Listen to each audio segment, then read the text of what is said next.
Hello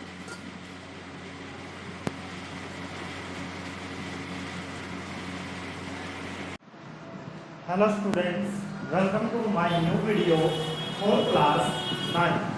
Subject Biology, Chapter 3, The Fundamental Unit of Life, Cell.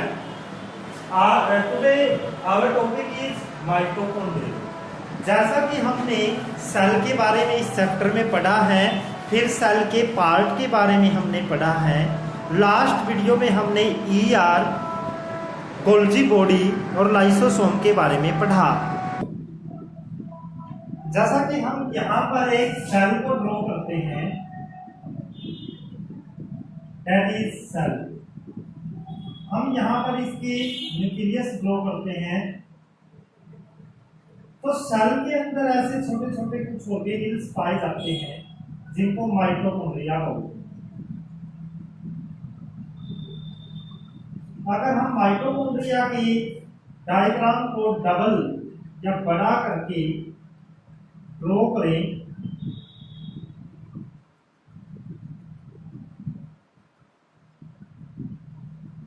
तो ये कुछ इस टाइप से डायग्राम है। यहां पर इसके अंदर मेम्ब्रेन की डबल लेयर पाई जाती है।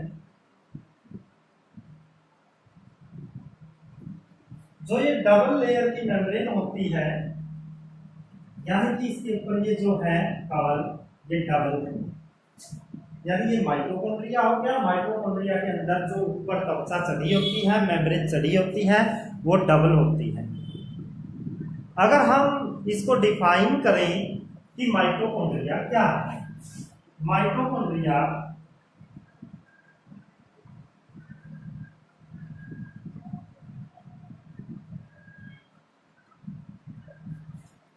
it is a double membrane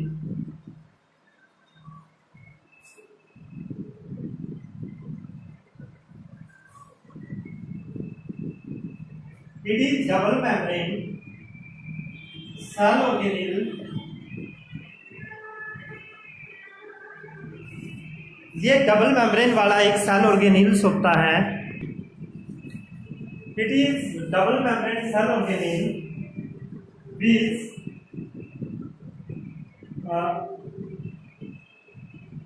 help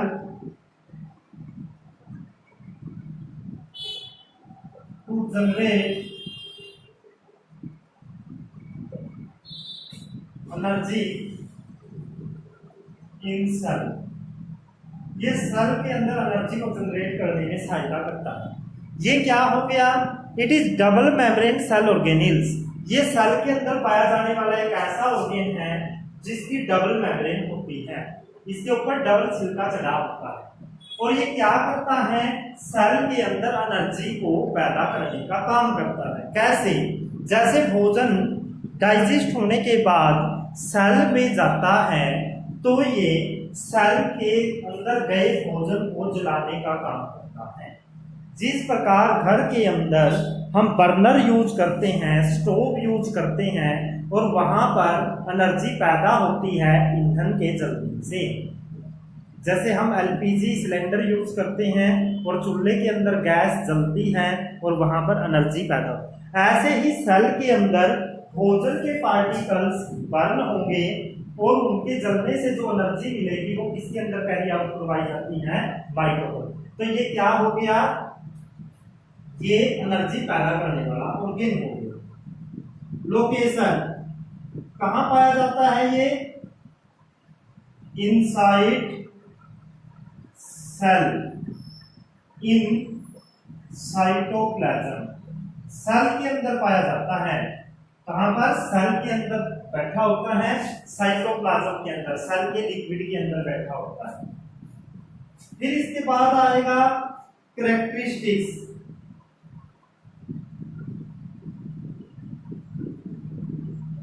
क्या क्या विशेषताएं? It has double membrane. पहली कैरेक्टरिस्टिक्स आएगी, इट हैज डबल मेम्ब्रेन। इसमें डबल मेम्ब्रेन होती है। Outer membrane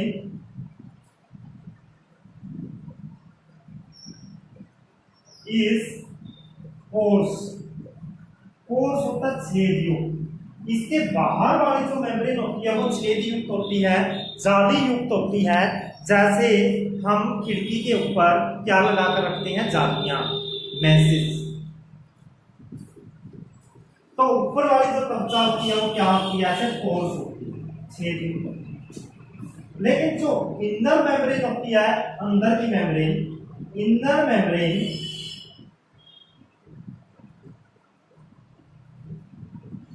has numerous fold. जो अंदर की मेम्ब्रेन होती है उसमें बहुत सारे फोल्ड होते हैं। फोल्ड का मतलब होता है वो क्या होती है, जैसे मान लो ये क्लॉथ है, ये सीधा है, अब इसके फोल्ड कैसे होंगे, ऐसे। जो अंदर की मेम्ब्रेन है वो क्या होती है, फोल्ड। देखो जगह कम घेरेगा और एरिया क्या हो जाएगा इसका ज्यादा, यानी थोड़ी सी जगह में बहुत सारी कब्जा फोल्ड करके रखी होती है।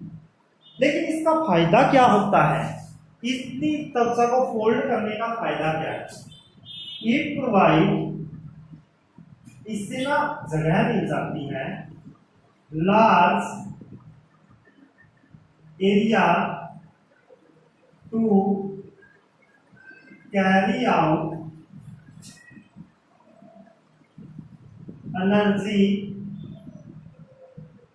जनरेटिंग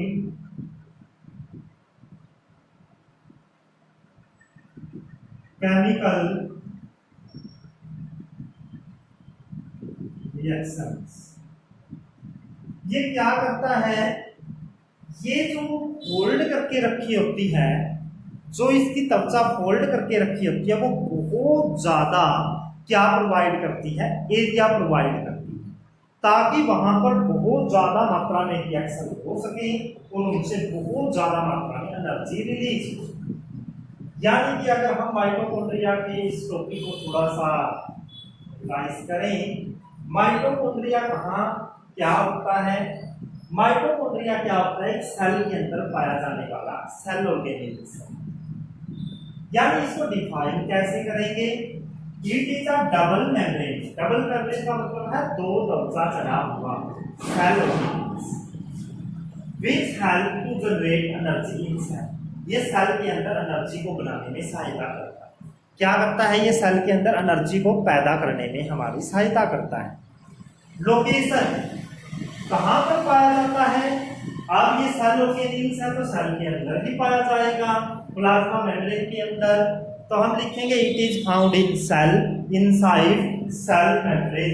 ये कहां पाया जाता है, सेल मेम्ब्रेन के अंदर या प्लाज्मा मेम्ब्रेन के अंदर, साइटोप्लाज्म के अंदर। यहाँ पर कैरेक्टरिस्टिक्स क्या है, डबल मेम्ब्रेन होती है, जो ऊपर वाली मेम्ब्रेन होती है सबसे बाहर वाली वो कोर्स होती है, छेद युक्त। लेकिन जो अंदर वाली मेम्ब्रेन है वो क्या होती है, फोल्ड की हुई होती है।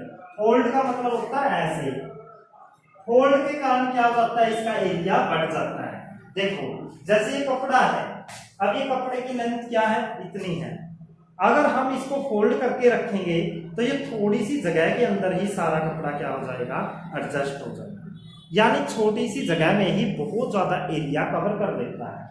और ये क्या फायदा करता है, जो ये एरिया होता है इसी के ऊपर बहुत सारी केमिकल रिएक्शन होंगी और वो रिएक्शन क्या पैदा करेंगी, एनर्जी को जनरेट करेंगी। यानी कि जितने ज्यादा फोल्ड होंगे उतने बढ़िया तरीके से रिएक्शन होंगी और उतनी ही ज्यादा एनर्जी जनरेट होगी। अब हम इसकी कैरेक्टरिस्टिक्स आगे लिखते हैं।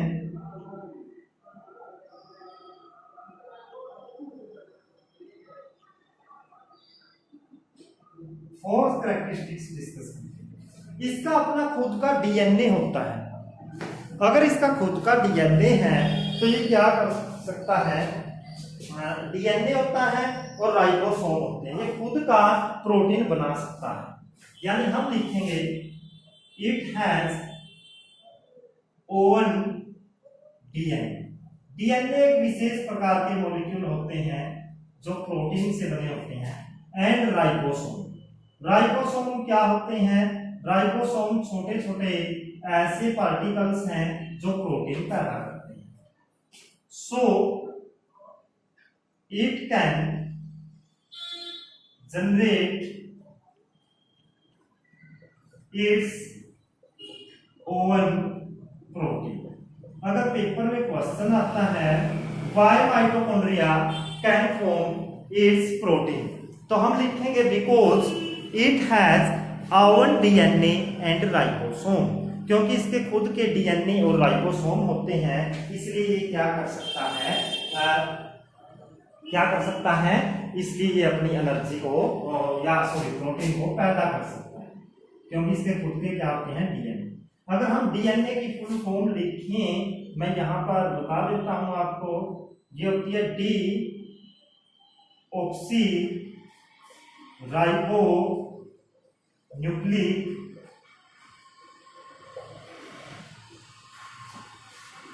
एसिड। अगर हम यहां पर डिस्कस करें इसके फंक्शन के ऊपर, ये क्या क्या काम करता है, इसके फंक्शन को अगर हम डिस्कस करेंगे तो सबसे पहला फंक्शन इसके अंदर आता है it help to carry out energy generating. ये क्या करता है, एनर्जी जनरेटिंग केमिकल रिएक्शन को कैरी आउट करवाने में हेल्प करता है। तो ये क्या करता है, it help to carry out energy generating chemical reactions. ये एनर्जी पैदा करने वाली केमिकल रिएक्शन को पैदा करवाने में हमारी सहायता करता है, इसलिए ये किसका काम करेगा, पावर हाउस का काम करेगा। ठीक है, तो दूसरा ये क्या करता है,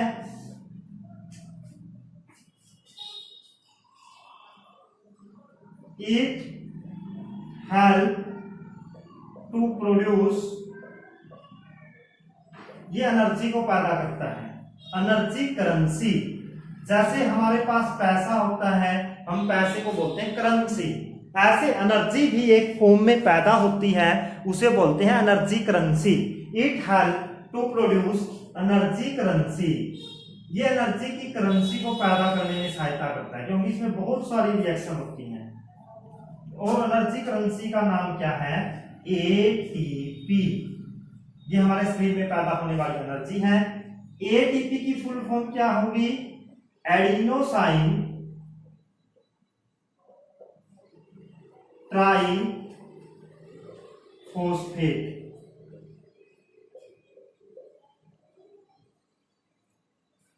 यानी कि ये क्या करता है, मेन काम है इसका एनर्जी पैदा करना, और एनर्जी को किस फॉर्म में पैदा करता है, ये एटीपी के रूप में। एटीपी नाम की एनर्जी पैदा करता है, उसे एनर्जी करेंसी बोला जाता है, जो हमारे शरीर के अंदर विभिन्न एक्टिविटी को करवाने में यूज होती है। जैसे हम रेस्पायर करते हैं, सांस लेते हैं, हम खेलते कूदते हैं, दौड़ते हैं, पढ़ते हैं, तो उसमें जितनी भी एनर्जी खर्च होती है वो सारी एनर्जी एटीपी कहाँ पैदा होती है, माइटोकॉन्ड्रिया। तो ये माइटोकॉन्ड्रिया क्या हो गया, एनर्जी पैदा करवाने वाला apparatus. Third, it produce it's own protein, ये अपना खुद का प्रोटीन बना सकता है। क्यों, क्योंकि इसके अंदर खुद के डीएनए होते हैं, और इसके अंदर खुद के क्या होते हैं, राइबोसोम्स। राइबोसोम्स क्या करते हैं, प्रोटीन को सिंथेसाइज करते हैं। अगर हम इसकी कैरेक्टरिस्टिक्स को डिस्कस करें तो इसका खुद का डीएनए और राइबोसोम होता है, इसलिए ये खुद का प्रोटीन बना सकता है। डीएनए की फुल फॉर्म क्या होती है, डीऑक्सीराइबोन्यूक्लिक एसिड, और राइबोसोम ऐसे पार्टिकल्स होते हैं जो प्रोटीन बनाते हैं, यानी इसके खुद के राइबोसोम है, तो ये इसलिए खुद का प्रोटीन बना सकता है। आगे हम अगर जाएं फंक्शन के ऊपर, तो अब हम इसके फंक्शन के अंदर सबसे पहला, it help to carry out chemical, it carry out energy generating chemical reaction, energy पैदा करने वाली सारी रिएक्शन को करवाने में हमारी सहायता करता है। यानी जितनी भी रिएक्शन एनर्जी पैदा करेंगी वो इसी के अंदर होंगी। तो तो ये हमारे लिए एनर्जी पैदा करने में सहायता करेगा। It help to produce energy currency, यानी इसमें बहुत सारी रिएक्शन होती हैं जिनमें एनर्जी पैदा होती है, तो वो उस एनर्जी को बनाने में हमारी सहायता करता है। यानी ये एटीपी के रूप में क्या बनाता है, energy. It produce it's own protein, ये अपना खुद का प्रोटीन भी बनाता है। ये अपना खुद का क्या बनाता है, प्रोटीन। तो इसलिए इसका खुद का क्या होता है, प्रोटीन। क्यों? क्योंकि इसके पास राइबोसोम्स होते हैं।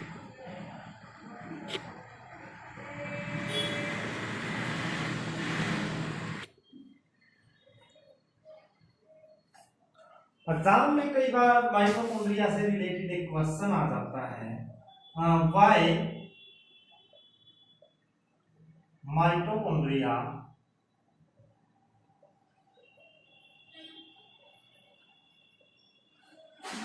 is called powerhouse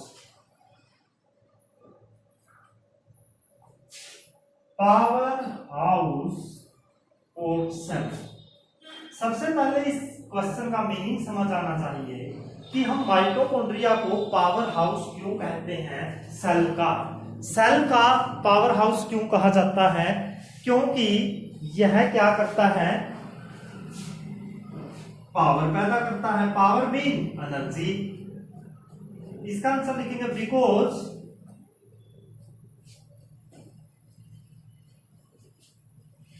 in mitochondria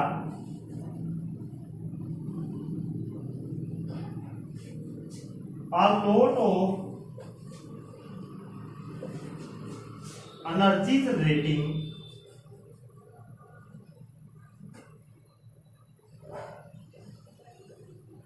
reactions occur। यानी कि क्या होता है, माइटोकॉन्ड्रिया के अंदर एनर्जी पैदा करने वाली बहुत सारी रिएक्शन होती हैं। इट प्रोड्यूस एनर्जी करेंसी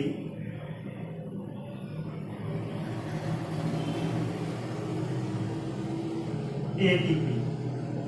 ये एटीपी नाम की एनर्जी करेंसी को पैदा करता है, विच इज यूज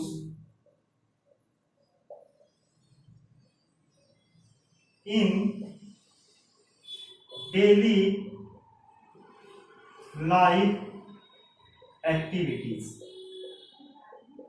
यानी जो सेल की एक्टिविटी होती है ना डेली लाइफ के लिए, जैसे श्वास लेना, खेलना कूदना, तोड़ना, उन सभी के लिए ये क्या प्रदान करता है, एटीपी नाम की एनर्जी जनरेट करता है। अब क्या हो गया, माइटोकॉन्ड्रिया के अंदर बहुत सारी रिएक्शन होती हैं और जो एनर्जी पैदा करती है। यानी कि ये एनर्जी को किस रूप में पैदा करता है, एटीपी के रूप में। किसके रूप में पैदा करता है, एटीपी। एटीपी की अगर हम फुल फॉर्म को डिस्कस करें तो ये होती है एडिनोसिन ट्राइफॉस्फेट। अगर टी वर्ड आता है तो ट्राई, डी आता है तो di, adenosine diphosphate, adenosine triphosphate. यह एनर्जी करेंसी होती है।